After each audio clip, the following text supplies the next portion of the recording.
Bienvenidos a este su espacio Cartas Abiertas, el podcast. Hoy tenemos un invitado muy especial.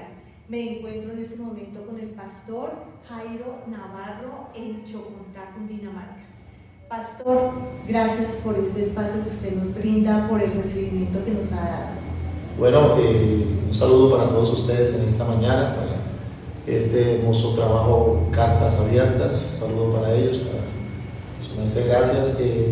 Para mí es un placer y un gozo poderles tener aquí, poderles recibir. Los recibo con cariño, con amor, con el afecto que nos une en Cristo Jesús. Así que un placer para mí. Bienvenidos y qué bueno tenerlos con nosotros. Muchas gracias, pastor. Vamos a iniciar leyendo el Salmo 66, versículo 16, que dice: todos los creyentes vengan aquí y escuchen, dejen que les cuente lo que Dios hizo por mí, por mi alma. Amén. El objetivo del día de hoy es que, como cartas abiertas que somos realmente delante de Dios y de las personas, usted, pastor, nos pueda comentar, ¿sí? Le hago la invitación para que nos pueda comentar acerca de ese antes y ese después de conocer al Señor. En la vida cristiana, la era fue dividida en dos, en un antes y un después de Cristo. Nuestra vida también, antes de conocer al Señor, formábamos una vida antes de Él, y quisiéramos conocer ese testimonio de lo que fue antes y de lo que realmente ha sido después de conocerle a Él. Amén, gracias mi hermana, de verdad que reitero nuevamente el agradecimiento a Dios primeramente y a ustedes que han tenido bien pues tener en cuenta este ministerio para esta hermosa ocasión. Lo que usted dice, estamos de acuerdo, la palabra del Señor dice que las cosas viejas pasaron, he aquí todas son hechas nuevas. Podemos entender de que hay un antes y un después. Otra parte de la palabra dice, he aquí yo hago cosas nuevas, pronto saldrá la luz. Entonces considero que ese es el Dios que tenemos, un Dios que ha hecho de nosotros y ha partido, ha marcado nuestra vida en dos: hace antes de Cristo y después de Cristo. Creo que estamos de acuerdo con eso. Reitero mi nombre es Jairo Enrique Navarro. Por la misericordia de Dios estamos trabajando en este municipio. Yo nací en una ciudad muy golpeada por la violencia. Yo soy del departamento del norte de Santander, ciudad Cúcuta. Mi infancia, mi niñez y la adolescencia, llegando prácticamente a juventud, la viví en ese hermoso lugar, el cual amo porque pues mi familia es natal de allá, mi esposa es de allá también, mis dos hijas nacieron también allá. Pero mi antes de Cristo no fue de pronto muy, digámoslo así, hermoso como uno quisiera, ¿no? Mi infancia no fue muy bien marcada, al contrario, tuve una infancia bastante golpeada, ultrajada, con violencia, maltrato, etc.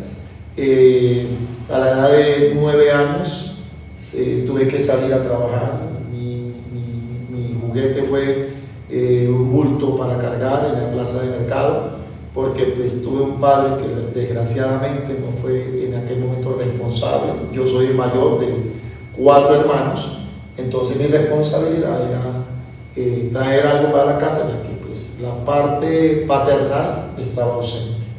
Entonces tuve que desde muy pequeño trabajar trayendo cosas para la casa. Desgraciadamente salí a un mundo que está plagado de maldad, plagado de tanta desgracia, y yo fui impactado por eso. Entonces a la edad de 9, 10 años, un poquito más, empecé ya también a hacer cosas desleales, a robar, al vicio, a tantas cosas que desgraciadamente pues afectaron mi vida a temprana edad. Trabajé en un lugar que se llamaba en aquel entonces La Cesta, que era un lugar que era la plaza de mercado más grande que había en el norte de Santander, en ese caso en Cúcuta. Y ahí pues llegar a una plaza de mercado, un niño, y todo lo que había ahí pues me absorbió. Entonces terminé haciendo cosas, reitero, desleales. Después de algún tiempo empecé a mirar también el enfoque en otras cosas que pues desgraciadamente, reitero, participé, y fueron cosas del conflicto armado. Estando en ese lugar pues yo viví en algunos barrios que eran muy dados al conflicto armado, barrios de muy baja condición, donde pues, los grupos avanzados en armas tomaron mucho control y muchos de nosotros, siendo jóvenes, adolescentes, caímos en esas redes. Desgraciadamente, reitero, perdí familia en el conflicto armado. Muchos de mis familiares fueron asesinados. Nosotros fuimos también desplazados. Yo fui desplazado del norte de Santander por causa de la violencia. Mi madre también. Nos iban a quitar la vida prácticamente por estas circunstancias. Y ahí fue donde empecé a entender muchas cosas. Yo fui también, como a la edad que tenía, fui dado también a la parranda, ¿no? Pues un muchacho ausente del papá, la mamá pues estaba también en algunas circunstancias también que no eran muy agradables, y yo pues tenía, entre comillas, una libertad para hacer lo que yo quería. ¿Con qué edad contábamos ya en ese momento? Yo tenía alrededor de en ese momento 15 años aproximadamente. Yo duré en la plaza del mercado que le estoy nombrando, duré 11 años. Entonces, pero más sin embargo a la de 15 años empecé ya como a despertarme a la locura, más todavía de lo que estaba haciendo. Entonces ya iba a las parrandas, a las fiestas, llegaba alcoholizado, llegaba con tantas cosas encima, duraba toda la noche por allá, llegué a hacer cosas que desgraciadamente hoy me da vergüenza y me duele mi corazón. Pero en aquel momento estaba sin Dios, sin esperanza y con el deseo de hacer cosas que no estaba de acuerdo, ¿no? Entonces a esa edad pues empecé a hacer fiestas y todo aquello, pero mi padre, que ya partió de la presencia del Señor hace más de 2 años, él murió siendo creyente, la gloria para Dios.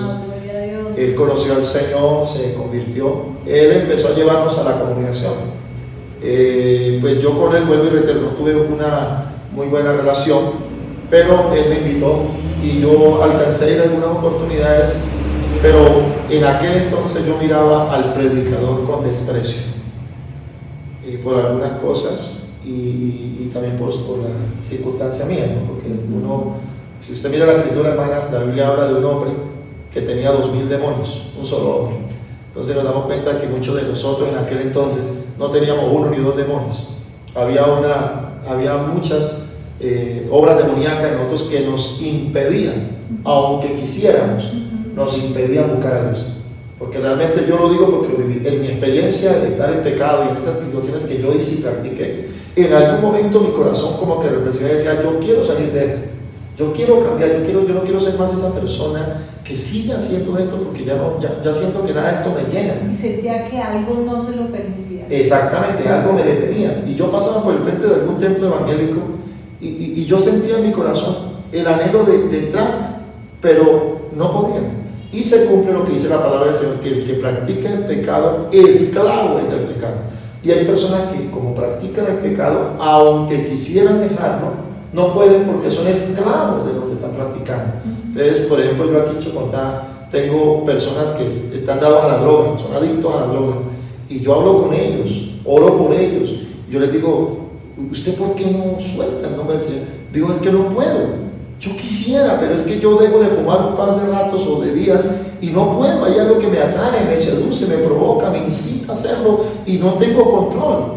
Entonces yo le digo, eso no es otra cosa sino los demonios que hay en tu vida, que ya te dominan, tú pierdes el control. Y eso es lo que nos pasaba a mí, en mi caso, y a muchos de nosotros, sin conocer a Dios, ya no teníamos el control de nada. O sea, por más que uno dijera, yo no quiero hacerlo, no terminaba haciéndolo. ¿Y en qué momento, pastor, entra Cristo a su corazón que transformó y liberó de esas ataduras? Eso sucedió ya a la edad de unos 17 años, un poquito más, estando yo alcoholizado y lleno de tantas cosas, trasnochado, muchas cosas más que una persona de mi familia que conoció el Evangelio me dijo una palabra que marcó mi vida. Y me dijo, Jairo, el Señor te ama. Yo en ese momento me dio rabia porque pues estaba en unas circunstancias que no era agradable. Pero después eso caló en mi cabeza. Y yo iba caminando y algo me decía, el Señor te ama. Y yo me detuve y dije, pero ¿cómo me va a amar? Mire cómo estoy. mire mi condición, mire lo que me está pasando. Yo le confieso que en algún momento también intenté atentar contra mi propia vida en un desespero por tantas cosas que viví. No tuve, lamentablemente, pues hoy en día tengo mis hijos y ya están grandes, pero yo hice todo lo posible para que mis hijos sintieran el calor de familia y de hogar que yo no tuve. Entonces eso me desplazó a mí a ser la persona que fui también, porque vengo de un hogar disfuncional donde hubo separación, donde hubo golpe, donde hubo maltrato, donde hubo infidelidades también, que desgraciadamente eso pasó. Entonces eso me llevó a mí a ser la persona que desgraciadamente en aquel momento fui. Entonces cuando esa persona me dice la palabra Dios te ama, yo digo, pero ¿cómo me puede amar tan mal que estoy, tan mal que soy? Y eso caló en mi corazón y no pude dormir esa noche. Y de esa palabra Dios empezó a forjar en mí un sentir por conocer a Dios. Y ahí empecé. Nació el deseo. Sí. Okay. El deseo de buscar a Dios, de acercarme a Él. ¿Y cómo lo hizo? A través de una pequeña oración. Yo creo que no me demoró un minuto. Pero le dije, Señor, si eso es así, que tú me amas a pesar de cómo soy, aquí estoy. Aquí estoy, Señor. No sé más, aquí estoy, no sé qué. Es rendición total de nuestra vida. Sí, total. O sea, yo ya no tenía nada que hacer. O sea, yo dije, ya no puedo hacer nada. O sea, mi vida se salió de control. Yo a esta edad, mire cómo estoy. Me siento mal, ya no quiero saber nada de tanta cosa. Y yo aquí estoy. Y esa palabra creo que se escuchó en el cielo. Okay, lo creo porque realmente de ahí en adelante empezó en mí a haber un sentir. Y empecé a ir a una congregación. En ese momento Dios empezó a trabajar en mi vida. Empecé a dejar muchas cosas y dejé unas cosas, pero recibí otra cosa. Quiero compartir también que en ese momento conocí a la que hoy en día es mi esposa. Estando yo a la edad de 17 años, ella vivía ahí cerca de la casa y yo era conocido, no sé si me permite decirlo, yo era conocido en el barrio con el alias del Gomelo. Ese era mi alias, digámoslo así, mi seudónimo. Y tenía esas cosas. Y me conocí con ella, pero yo estaba en una mala situación. Y por ende, pues los que hoy en día son mis suegros, pues, no querían saber nada de mí, claro, con la hija de él. Claro. Pero yo dije, Señor, yo siento que ella puede ayudarme también, Señor, a salir de este mundo, pero también siento que es la mujer que ¿Ella conocía a Jesús? ¿No? Ella tenía familia que iba a un concilio, okay, pero ella era así, esporádica también, simpatizante, que llamamos nosotros. Pero entonces empecé a compartir con ella, a escondidas al principio.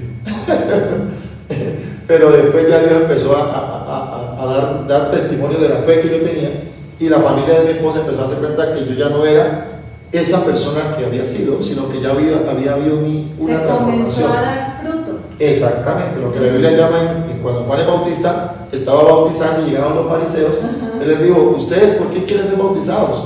Generación incrédula. Dar frutos dignos del arrepentimiento primero. Y eso fue lo que Dios empezó a hacer en mi vida. La gente que me había conocido siendo un loco, siendo un ladrón, siendo un borrachín, siendo una persona mala, ahora dieron cuenta que yo ya había sido, o que era una persona diferente aún en el habla. Yo me cortaba el cabello antes, me pasaba el acero, yo tuve el cabello hasta por aquí abajo, los hombros, en aquel entonces. Y cuando vieron que ya me corté el cabello de una forma diferente, vieron ya que yo vestía de trabajo, porque yo vestía de una forma toda extraña, entonces ya dijeron, algo está pasando con Jaime. Entonces ya empezaron las cosas a darse y las puertas a abrirse. Y ahí fue donde ya con mi esposa empezamos a ir a la congregación los dos, y ahí fue donde Dios empezó a darme el privilegio de tener una mujer conmigo.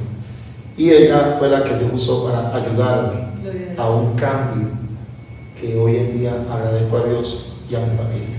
Entonces, eso fue lo que realmente, en resumidas cuentas, Dios hizo en mi vida. Me sacó de ese bajo mundo donde, desgraciadamente, lo digo y lo confirmo, pude haber muerto fácilmente, porque mi vida estuvo en riesgo cantidad de veces. Yo vi personas morir al pie mío, siendo asesinadas a disparos, y Dios haber guardado mi vida. Entonces, yo considero que propósito de sí, Dios especial para su vida. Eso le iba a decir mi hermana. Yo creo que desde ese momento ya Dios me estaba amando.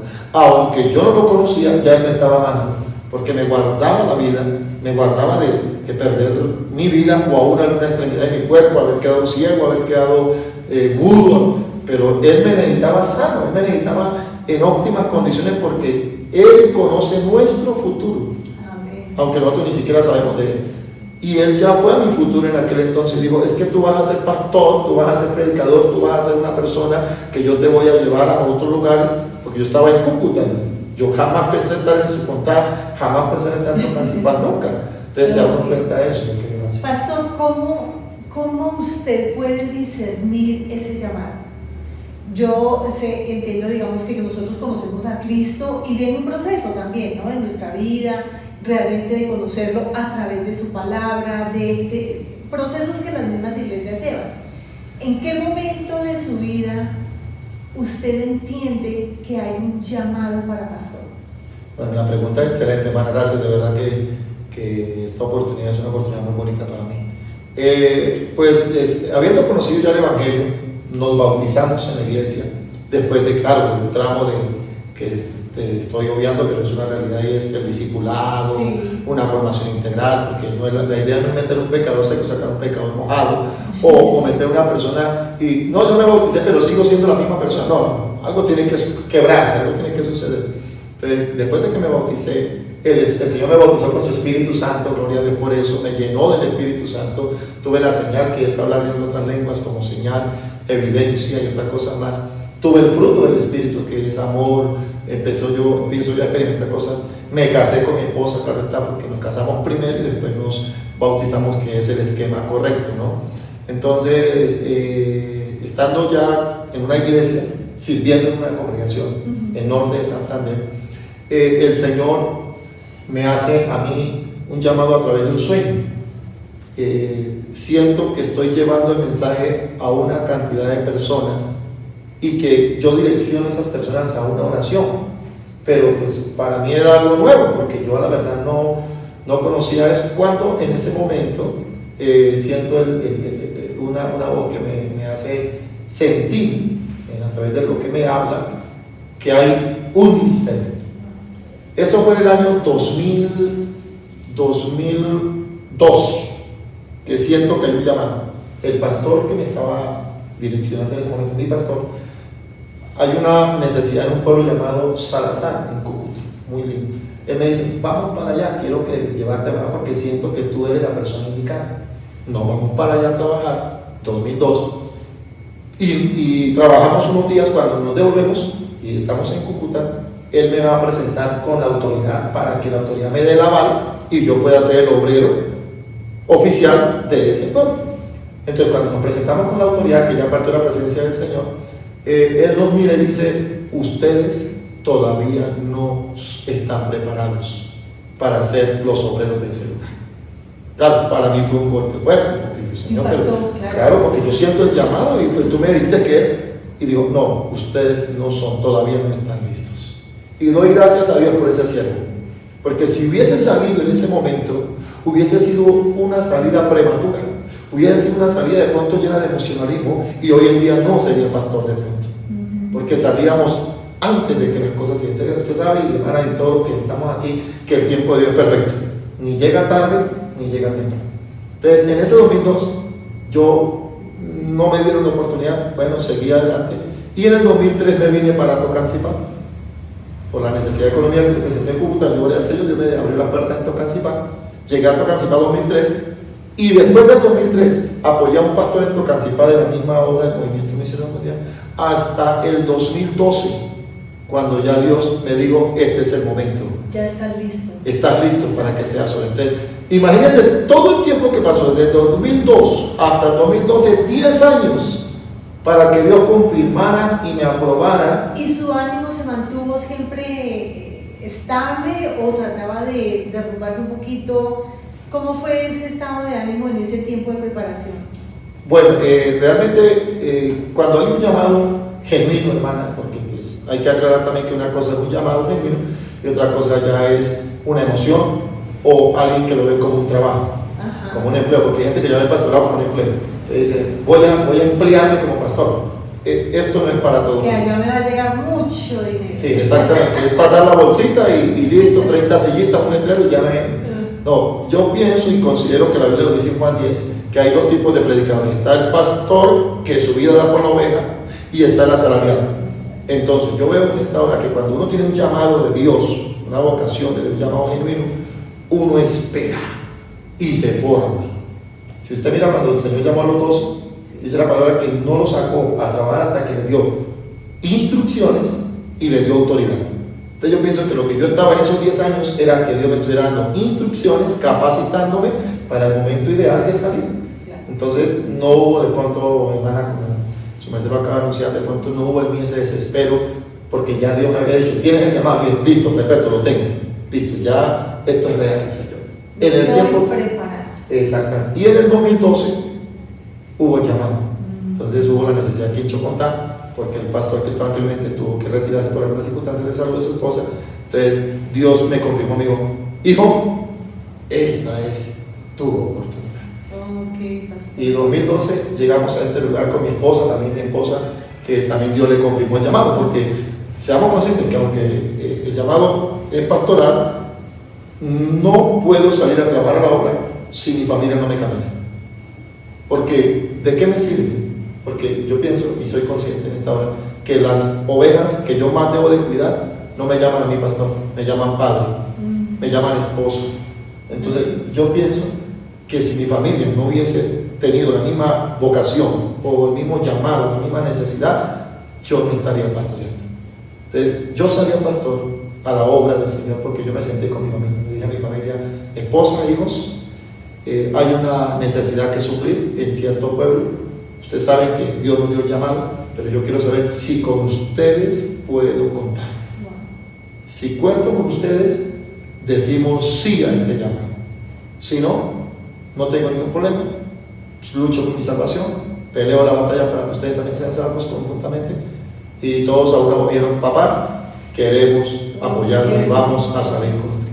Por eso doy gracias a Dios de que mi esposa, mi mano derecha en el ministerio, mis 3 hijos, que ya conmigo solamente hay uno, el menor, una tocaba la batería, la otra tocaba el piano, mi hijo tocaba la guitarra, mi esposa cantaba y yo predicaba y también apoyaba en lo que puedo cantar, porque no sé cantar, pero le canto a mi Señor.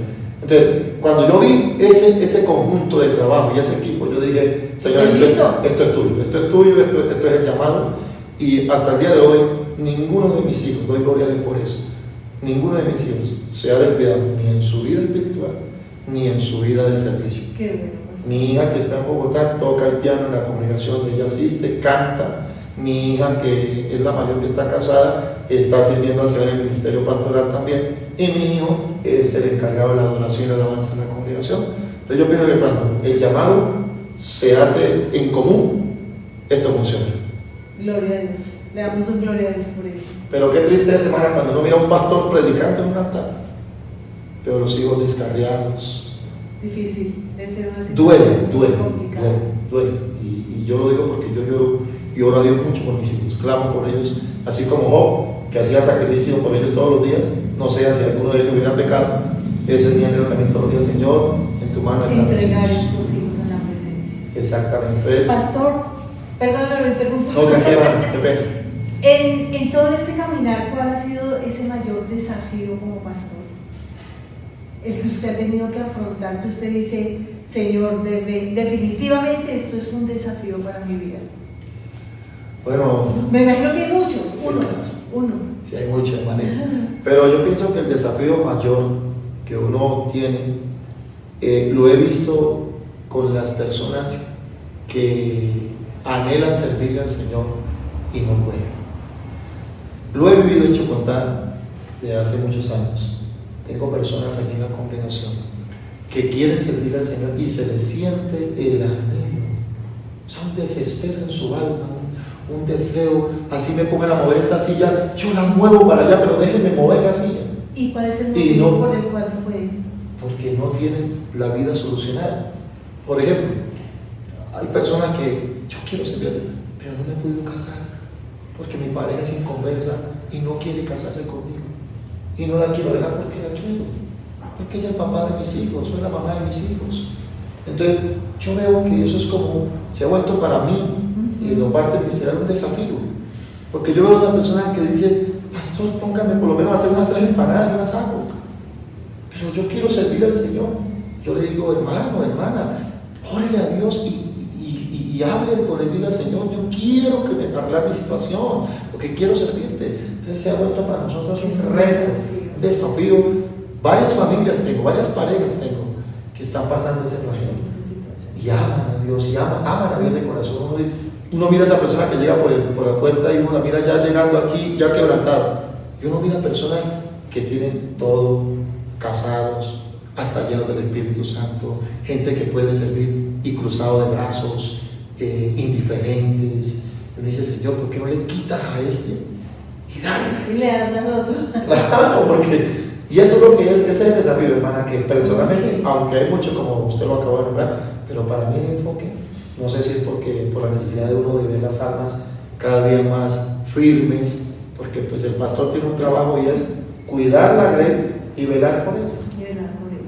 Pastor, hablando de desafíos, uno puntual de pronto que usted haya podido percibir, y seguimos con ese antes y después, pero de pandemia. ¿Cómo percibió usted, o si se parara ahorita hacer una observación acerca de esto, la congregación antes de la pandemia y la congregación después de la pandemia? ¿Qué puede usted decir acerca de eso? Bueno, hermana, de verdad que la pandemia nos marcó a todos. Toda la humanidad fue marcada por la pandemia. Hay un versículo en Eclesiastés capítulo 3 que dice que hay tiempo de abrazar y hay tiempo de abstenerse de abrazar, y creo que ese fue el tiempo de abstenernos de abrazar en aquel entonces. Entonces, ¿qué marcó la pandemia? Creo que marcó un antes y un después de la obra del Señor, de la iglesia, porque gracias a Dios y a la pandemia, si puedo decirlo de esta manera, hubo un despertar. Porque la gente dijo, oiga, lo que dice la Biblia es real. La Biblia habla de unas pestes, Mateo 24, que aunque eso va a pasar en la gran tribulación, creo que también tiene mucho que ver en el enfoque de que habrán señales de que el tiempo se está cumpliendo. Y una de ellas fue la pandemia. Entonces, antes de la pandemia, los templos, la gente, si me queda tiempo voy al culto, yo no voy dentro de 8 días. Y cuando llegó la pandemia y se cerraron los templos, la gente empezó a decir, a mí me llamaban, personalmente doy de fe de mi testimonio, la gente me llama, ay pastor, ahora sí quiero ir a la iglesia, yo quiero congregarme, ahora sí siento el llamado de ir a la iglesia, pero está cerrada, pastor, ¿hasta cuándo va a salir esto? Y a esa persona yo le decía, ¿cuánto tiempo tú tuviste el templo abierto? Y cuántas veces te invitaba, te daba ánimo, y decía, no tengo tiempo, el trabajo, las ocupaciones. Y yo te digo, tú en ese tiempo eras una Marta, afanada y turbada por los quehaceres. Ahora quieres volverte una María, pero realmente ya te quieres volver una María cuando lamentablemente este no es el momento de que te vuelvas una María. Entonces, cuando ya se abrieron los templos, entonces yo empecé a llamar a esa persona. Le dije, hermana y hermano, el templo se va a abrir tal día. Vamos a tener distinciones, bueno, lo que había en aquel entonces de 2 metros y todo aquello. Ella me dijo, amén, pastor, qué bendición, allá estaré. No vino. Entonces, ahí es donde uno se da cuenta cuando la persona de verdad quiere ser. Ahora, ese fue el antes que yo vi, que a las personas no les interesaba congregar. Ahora, el después de la pandemia, creo que se nos abrieron muchas puertas. Y una de ellas fue la parte digital. Empezamos a transmitir los cultos. Yo personalmente nunca sabía qué era eso, y empezamos a transmitir los cultos, hacíamos los cultos virtuales, empezó la virtualidad. Entonces creo que también se nos abrió una puerta muy bonita y fue dar a conocer el Evangelio a través de la virtualidad. Hasta el día de hoy tenemos una página oficial aquí en Chocontá, Movimiento Misionero Mundial Chocontá, y ahí transmitimos los cultos en vivo y también en diferido, y mucha gente nos ve, mucha gente nos saluda, dice que bendición, pastor, una palabra de Dios beneficó. Entonces pienso que también nos dejó después de la pandemia esa bonita bendición, que ahora se puede extender el Evangelio a través de las redes sociales. Así es, hermano. Yo creo que después de la pandemia nos marcó fue esto. Favorablemente, en cierta medida, teniendo en cuenta medios digitales. y comunidad presencial? Usted sabe que las personas buscan a Dios, lamentablemente, cuando las cosas se apretan. ¿Sí? Cuando hubo la pandemia, la gente estaba desesperada por ir a un templo. Cuando las cosas empezaron a menguar un poquito y empezó como otra vez como la continuidad, entre comillas, dejaron otra vez, bajaron la guardia. Okay. Pero realmente yo siento que Dios en este último tiempo, según Mateo 25 acerca de la parábola de las 10 vírgenes, dice que en el último tiempo se oirá un clamor. ¿Cierto? La Biblia habla que cuando el esposo iba a salir a recibir, las mujeres iban a recibir al esposo, se oyó primero un clamor. Y creo que eso es lo que está escuchando en este último tiempo. En este último tiempo la gente está escuchando que se necesita hacer un clamor. Y el clamor se hace en la casa de Dios. Y por eso la gente está empezando a agruparse aquí. Nos están llegando almas nuevas, familias nuevas, gente está inquieta, gente está como aburrida de la misma tradición de la religión del mundo, que ya no está haciendo nada por ellos, que se volvió todo una tradición. Entonces la gente está desesperada por oír palabra sana, palabra buena, palabra que edifique. Entonces están llegando personas a los templos. Yo creo que está viendo un despertar, el que Mateo 25 habla como el clamor de medianoche. Creo que se está viendo reflejado. Entonces, bueno, o sea que estos tiempos sí realmente dejaron una necesidad y una sed en las personas de buscar a Dios, al Dios verdadero, al Dios que salva a través de Jesucristo, su Hijo amado. Pastor, muchísimas gracias por este tiempo, por esta rica conversación, y le dejo el espacio para que usted haga una invitación especial a esta congregación, para que invite a la gente de Chocontá a que se congreguen, a que aquí hay un lugar en donde se les recibe con puertas abiertas para que puedan recibir al Salvador. Amén, hermanita. De verdad que antes que cualquier otra cosa quiero agradecer a Dios y a ustedes el haberme tenido en cuenta. De verdad que para mí fue una sorpresa humanamente, porque creo que esto estaba en el plan de Dios. Y bueno, yo quiero simplemente decirles que aquí en Chocontá, un municipio muy hermoso, cabecera municipal, Dios me metió este municipio en mi corazón, lo tengo en mi corazón, amo a las personas de este pueblo. Ya llevo alrededor de 14 años trabajando en pro de las familias, en pro de las necesidades espirituales primeramente, y en las otras áreas que uno pueda también aportar. Y bueno, la invitación es a todos los amigos, personas que nos ven a través de este medio, de esta transmisión que se está haciendo, que Chocontá la hemos proclamado como municipio de Dios, como un lugar donde Dios está trayendo salvación y vida eterna. Así que estamos ubicados, si alguien nos quiera visitar y acompañar aquí en este lugar, estamos ubicados aquí a unos pasos de la plaza de mercado y del terminal de transporte del municipio de Chocontá. La dirección es calle 10B, número 4-35, primer piso, frente a la plaza de mercado. Este servidor estará dispuesto a recibirlos con mi familia y con todos los hermanos que amamos al Señor y queremos también brindarle a usted la palabra y el acercamiento suyo a Dios. Pastor Jairo, muchísimas gracias por este tiempo, y a ustedes, a cada uno de los que ha escuchado este testimonio de vida, les extiendo la invitación.